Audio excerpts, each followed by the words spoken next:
اللہ کی رسی کو مضبوطی سے تھامنا آج ہمارے لیے پھر سے ایک چیلنج ہے، سب کے لیے چیلنج ہے۔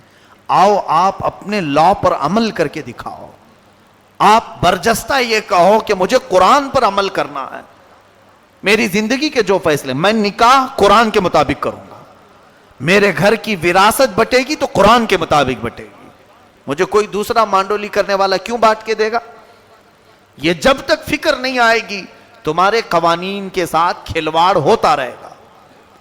یہ آج مسلم پرسنل لا کو پورے لوگوں نے جکڑ کر کے رکھا ہے، یہ بدلنے کی کوشش کی جا رہی ہے۔ سول کوڈ آنا چاہیے ہندوستان، یکساں سول کوڈ، سارے لوگ ایک ہی طرح کے قوانین پر عمل کریں گے۔ میں کہتا ہوں یہ بھی یہ نہیں کر پائیں گے، یہ صرف ہمیں جلانے کے لیے کہہ رہے ہیں۔ ان سے میں اگر قانون کی بات آئے، بات آگے بڑھ جائے گی۔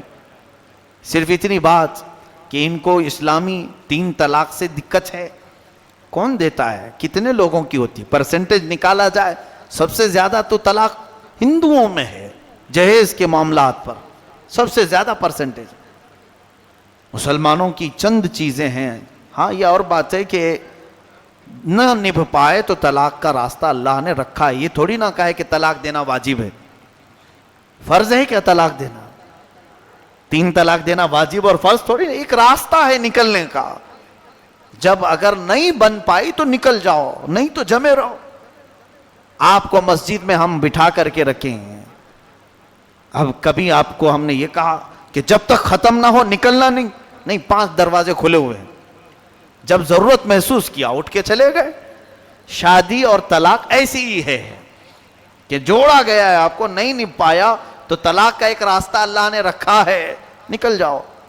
3 طلاق سے مسئلہ ہے، اور 4 شادیاں کتنے لوگوں کی ہیں ذرا دکھاؤ، ایک کو نہیں نبھا پا رہے ہیں، کہاں 4 تک جائیں گے؟ لیکن ہے اجازت ہے شرعی طور پر، وہ عرب کے قوانین کے اعتبار سے، ان کے مزاج کے اعتبار سے۔ اور پھر تم اپنی تعداد کو بھی دیکھو، عورتوں کی تعداد ڈبل ہے، ٹرپل ہے، اب بڑھتی ہی جا رہی ہے۔ اور حدیث پاک میں قیامت کے قریب ایک مرد ہوگا 50 عورتیں ہوں گی۔ تمہارے لا کے اعتبار سے دیکھا جائے تو ایک ہی کرنا ہے، دوسرا نہیں۔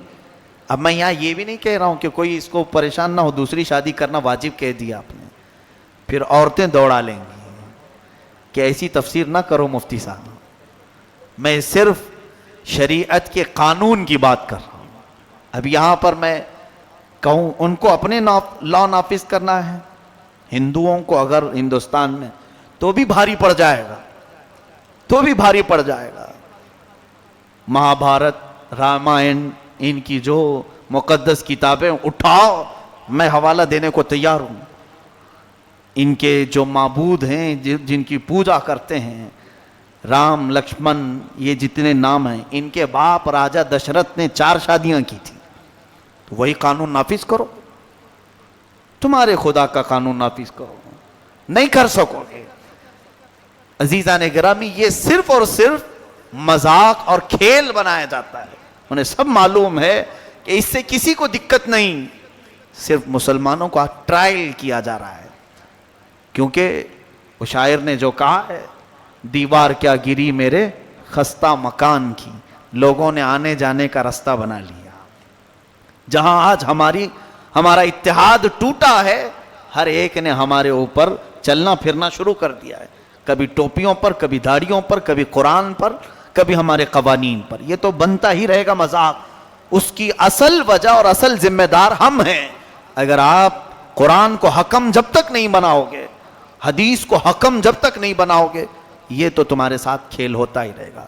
ان تمام چیزوں کو لے کر خود میں نے اپنے علاقے میں، ہمارے کرناٹک میں ایک دارالقضاء ہم نے قائم کیا تھا کہ محلے میں جو کچھ بھی مسائل ہوتے ہیں ہم اس کا شرعی حل بتا دیتے ہیں، مقدمے کے طور پر۔ کورٹ نہیں ہے لیکن اسلامک لا آپ کو بتاتے ہیں، تاکہ آپ دوسری جگہ چکر لگانے کی، ان کے سامنے سر جھکا کر کھڑے ہونے کی، گالیاں سننے کی نوبت نہ آئے، گھر کے مسائل گھر تک رہیں۔ لیکن ہوتا کیا ہے، ایک فریق مان لیتا ہے، ایک جماعت مان لیتی، دوسرے کو نہیں ماننا ہے۔ میں جاتا ہوں پولیس کے پاس، جاؤ پھر ایک بات یہ بھی یاد رکھنا، اللہ کے نبی صلی اللہ علیہ وسلم نے فرمایا میری امت قرآن اور حدیث کو حکم نہ مانے تو اللہ ذلیل قوم کو ان کے اوپر حکم بنا دے گا۔ آج وہ آ گئی چیز، ذلیل قوم ہم پر حکومت کرے گی۔ اللہ تعالی ہمیں اس آر سے محفوظ فرمائے۔ اس کی تفسیر میں آگے کروں گا انشاءاللہ العزیز، اگلی تفسیر اگلے ہفتے کے لیے میں مؤخر کرتا ہوں۔ وآخر دعوانا ان الحمدللہ رب العالمین۔ سلام۔